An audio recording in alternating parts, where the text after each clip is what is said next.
জীবনে তো অনেক ধরনের ওয়াজ শুনলেন, তো আজকে আপনাদেরকে আমি যে ওয়াজটা শোনাবো, যে বক্তার ওয়াজটা শোনাবো, আমি কনফার্ম যে আপনারা হাসতে হাসতে আপনাদের পেট ব্যথা হয়ে যাবে।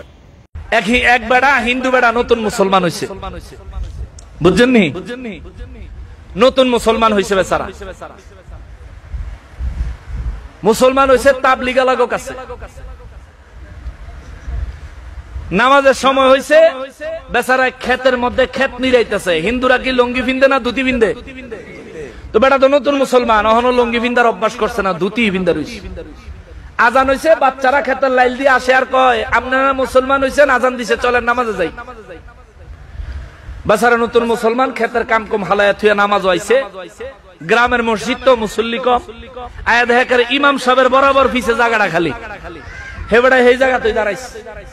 নামাজও দাঁড়ায় যখন সেজদা দিছে, বেচারা তো ধুতির ফাঁক ফোকর একটু বেশি থাকে না, তো ফোলা ফাইন দাঁড়াইছে বেটার পিছে।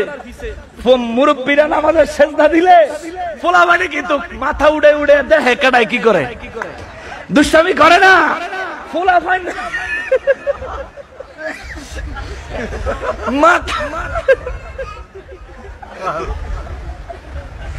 মাথা উড়ে দেখে এই নতুন মুসলমান বেচারা যে সেজদা দিছে, সেজদা দেওয়ানোর পরে তার ধুতির চিপা দিয়ে এই ফায়ের জায়গা বিভিন্ন জায়গা দেখা যায়। তো বাচ্চা মানুষ তো ওরা বুঝে নাই, ওরা পিছন থেকে দাঁড়ায়া পাশার মধ্যে দিছে লাথি। এ বেচারা তো নতুন মুসলমান, বেড়ায় মনে করছে নামাজ বুঝি এই দই, নামাজের ভিতরে মনে হয় সামনের মুসল্লিরা লাথি না দিলে নামাজ।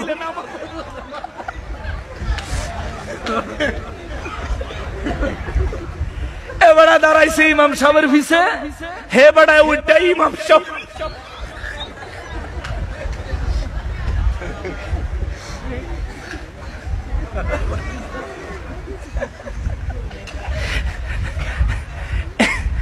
এমন এক লাথি দিছে ইমাম সাহেবের পল্টি দিয়ে।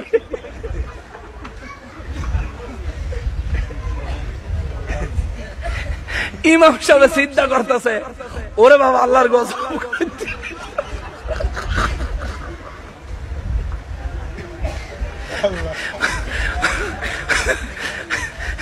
মসজিদের ভিতরে কি শুরু হইলো? কিয়ামত।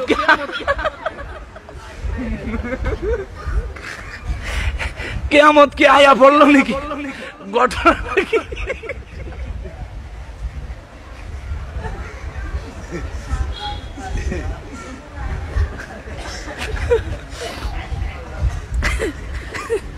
ইমাম সাহেব শীতে বইরা কালাটা পিছের দিকে ঘুরে ছায়া দেয়, হিন্দু বেড়া সোজা কারিয়ে রয়েছে। কয় আপনি কারিয়ে রয়েছেন কা? কয় একটা দিছি, কয় আরেকটা দিবেন নাকি?